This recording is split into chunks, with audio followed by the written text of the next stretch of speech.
Olá, buscadores. Estamos iniciando mais um episódio do programa Leituras para Viver Melhor, programa produzido em parceria da TV Suprem com a editora Teosófica.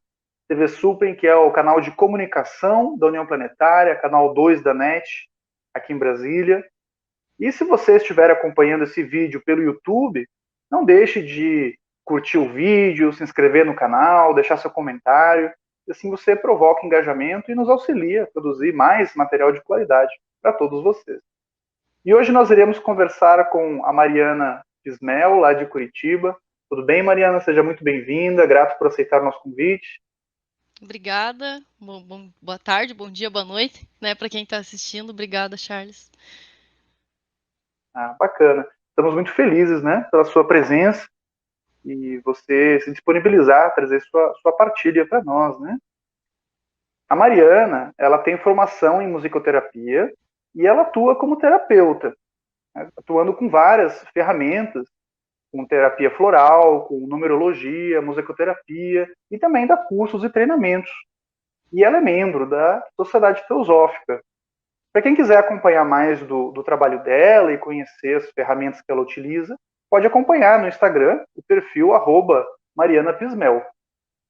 E hoje nós iremos falar um pouquinho sobre um livro da editora Teosófica, que tem um formato um pouco diferente das outras obras que geralmente a editora Teosófica publica.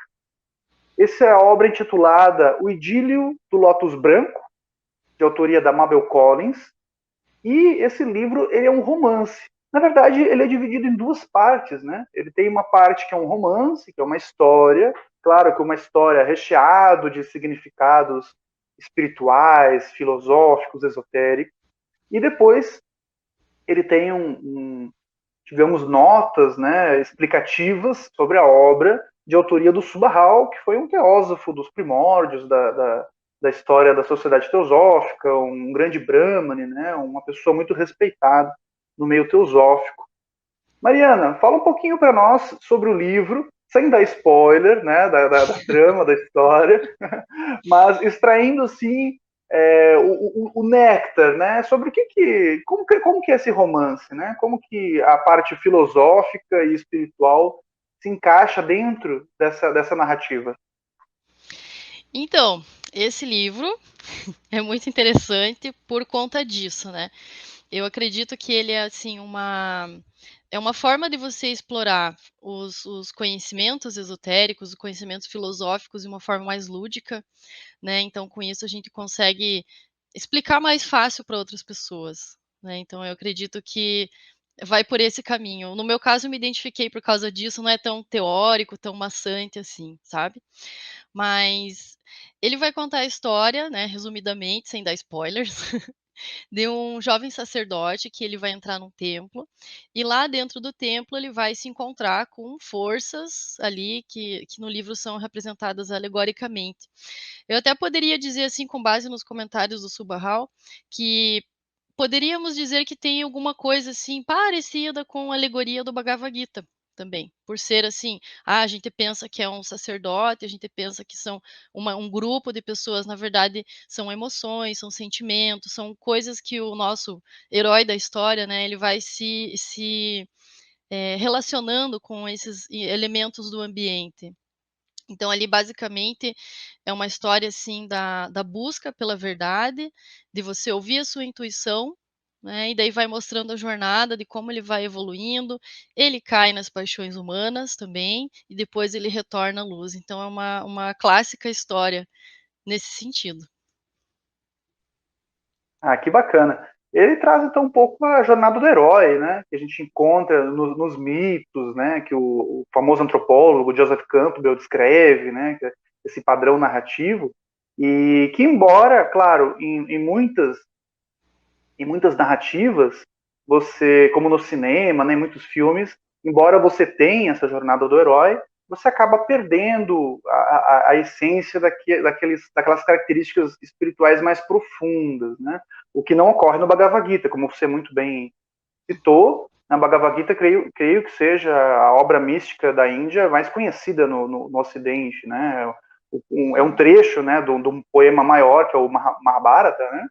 que é muito conhecido, né, aqui no Ocidente, talvez o mais lido, né, dos textos indianos. E bem isso, né? Ele também é uma história, né? Aquela história ali do Arjuna, orientado pelo Krishna, mas que nessa história você tem inúmeras possibilidades de interpretação, de simbologia. Então ele segue um pouco essa linha, né? E a história se passa no Egito, Mariana? Sim, ela se passa no Egito, Egito Antigo. Até inclusive um dos comentários do Subahal é dizendo que o Egito era uma joia. Então ele relata que a verdadeira joia, né, o verdadeiro conhecimento que residia no Antigo Egito se perdeu por conta que a mensagem não foi passada pelas gerações, né, a mensagem da luz. Então, se passa no Antigo Egito. É, tem algumas referências. No livro aqui não diz assim, o Rio Nilo, mas tem um grande rio que tem pessoas em volta. Então, quando você está lendo a história, você imagina, deve ser o Rio Nilo, deve ter pirâmides, deve ter, enfim, árvores, naquelas bananeiras, não, aquelas árvores majestosas, assim, né? E, enfim, eu achei que daria um belo filme. Se eu desenhasse, eu faria uma história em quadrinhos, com certeza, assim, que ela é rica em detalhes, como um romance mesmo. Então você vai imaginando a história deles lá no Rio, e daí vai andando no barco. Então é bem detalhado nesse sentido. Que bacana. Então, além da profundidade filosófica, digamos assim, né? Então você também tem uma trama envolvente, né? Seria um a mais, né? Seria um extra, né, na história. E Mariana, qual você acha assim que é a diferença da experiência do leitor, né, de quando ele tem contato com uma obra mais técnica, que nós temos obras, né, esotéricas que são mais técnicas, são descritivas. Então é quase um catálogo, né? Vou descrever esse tópico, aí você tem a descrição. Nesse caso, você tem uma narrativa. Qual que você acha que, sim, para você, na sua experiência, qual foi a diferença de leitura, de ler uma obra mais técnica e ler essa obra com uma narrativa, onde você vai deixando a imaginação, inclusive, te conduzir, né? Olha, para mim, eu sou uma pessoa mais lúdica, digamos assim, né? Até formação em musicoterapia já diz muito, né? Mas por ser essa história mais lúdica, por ter esse conhecimento assim mais esotérico também, mas ele traz essa ludificação da história, eu poderia dizer assim. Para mim prendeu mais a atenção. Então, a primeira vez que eu li esse livro, acho que foi em 2018 ou 19. Acho que foi 2019. Eu estava no segundo ano da faculdade. E daí não, segundo ano não, estava já no final. Eu estava ainda na faculdade, eu lembro disso, e a gente tinha uma loja aqui em Curitiba, a Loja Teosófica Libertação. E eu estava num dia que estava tendo o curso de introdução, tinha lá o pessoal estava dando a aula, e eu resolvi pegar na biblioteca para dar uma olhada. E daí eu comecei a ler, daí eu falei: "Nossa, que livro legal, é uma história, né, um romance, que bacana". E daí eu fiquei lendo, li a palestra inteira, que deu 1h30. Daí eu falei: "Gente, eu vou ter que comprar esse livro, porque eu vou ter que terminar de ler ele". Aí comprei, daí no carro que eu ia de carona, né, com meu marido, daí fui lendo no carro, cheguei em casa, continuei lendo, aí fui tomar banho, fui fazer minhas coisas, voltei e terminei. Eu terminei o livro em 4 horas, de tão empolgada que eu fiquei. Então assim, para mim essa é a grande diferença, né, eu já tentei ler outras obras, já concluí, claro, outras obras mais teóricas também, mas eu posso dizer que eu levei mais tempo, assim, porque daí você lê um parágrafo, você lê uma folha, e daí você, nossa, quanto conhecimento, daí você para, reflete, escreve. Então, eu achei que foi mais palatável, nesse formato de romance. Bacana. Ele acaba facilitando a compreensão, né? Acaba nos conduzindo, talvez desligando um pouco as nossas defesas, né? Com o aprendizado que a gente tem, de tudo querer racionalizar, porque às vezes também conceitos muito profundos, né? Às vezes a gente não consegue acompanhar. Então a gente acaba estagnando, né? Acaba fazendo uma pausa ali, opa, daqui eu não consigo ir adiante. Enquanto uma história, né? Ela vai te conduzindo e talvez conceitos que a gente ainda não está preparado para compreender racionalmente, vai ficando no nosso arcabouço, né, do subconsciente para ser digerido gradualmente. Este é o programa Leituras para Viver Melhor. Hoje estamos conversando com a Mariana Pismel sobre a obra O Idílio do Lótus Branco, de autoria da Mabel Collins, e publicação no Brasil pela editora Teosófica. Nós iremos agora para um rápido intervalo e nós voltamos daqui a pouco. Até já.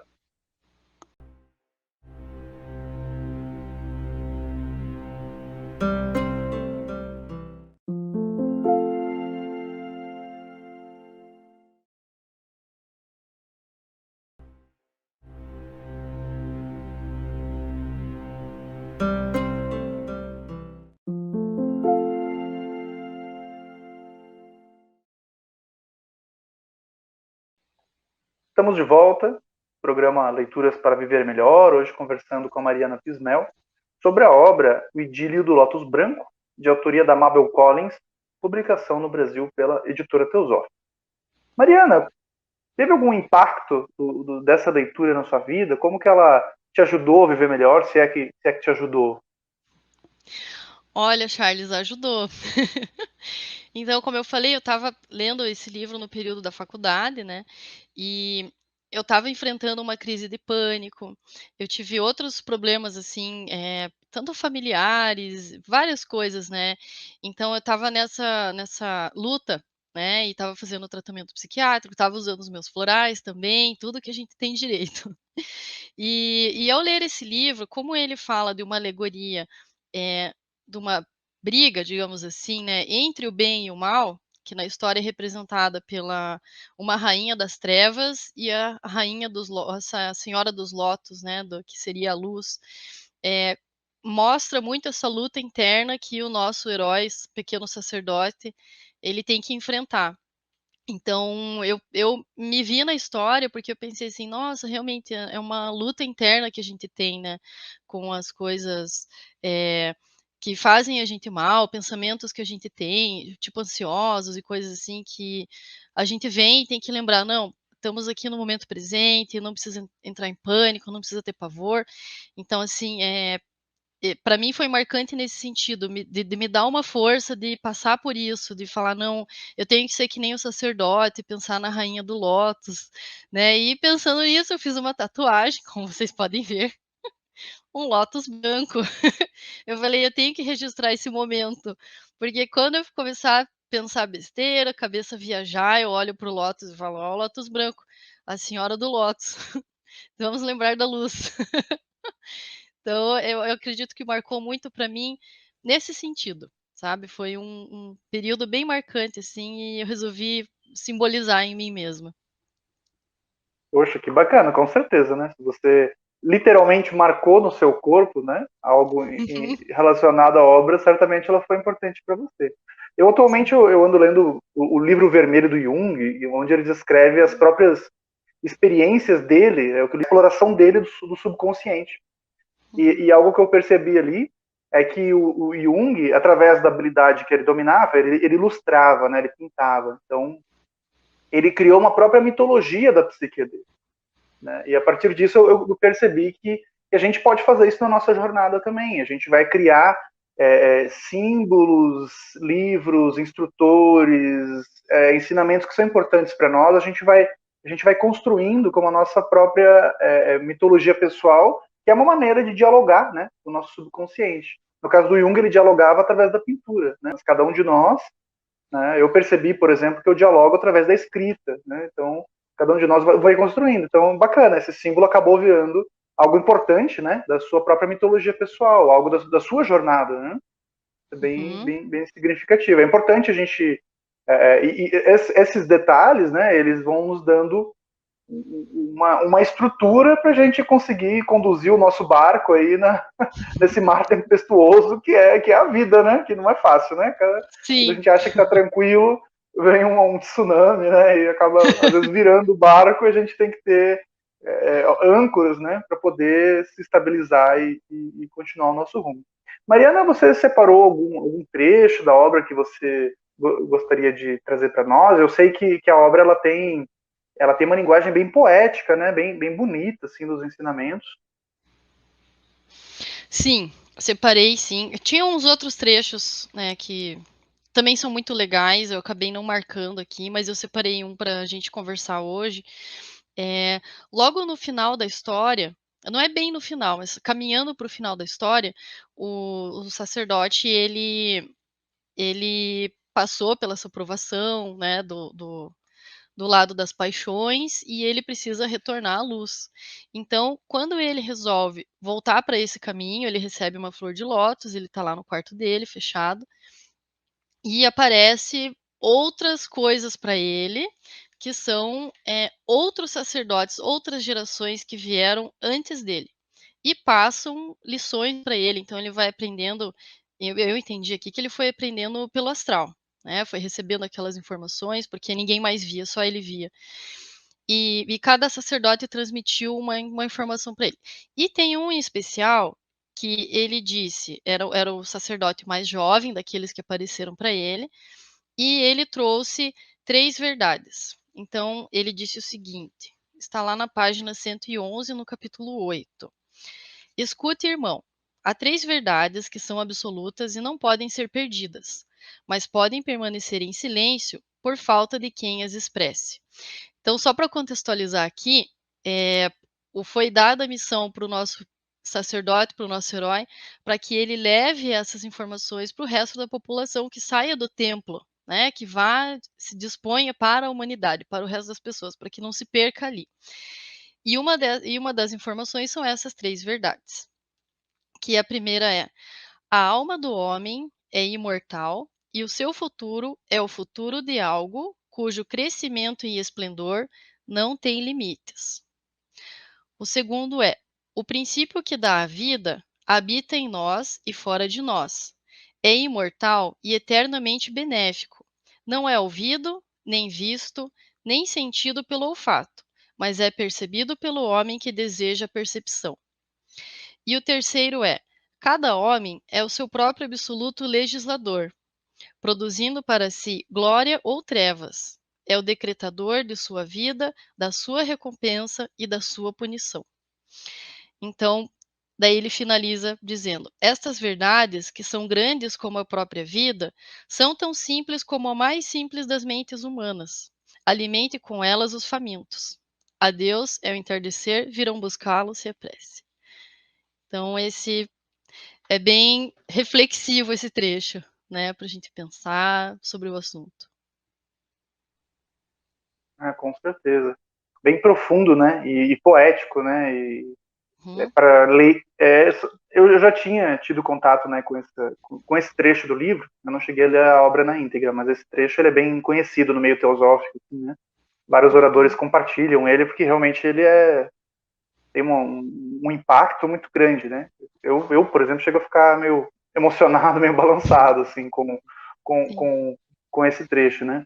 E o que me chama a atenção primeiro, que ele nos dá essa tranquilidade, né, da eternidade, né, essa identificação, né, e também nos dando uma meta sem meta, né, porque a grandeza da alma humana é algo cujo o esplendor não tem limites, né. Então, a gente contempla, num trecho poético, né, a imensidão da infinitude, né, que a gente não consegue conceber, não consegue descrever muito, né, algo para a gente levar como talvez objeto de meditação, talvez seja o mais adequado, né?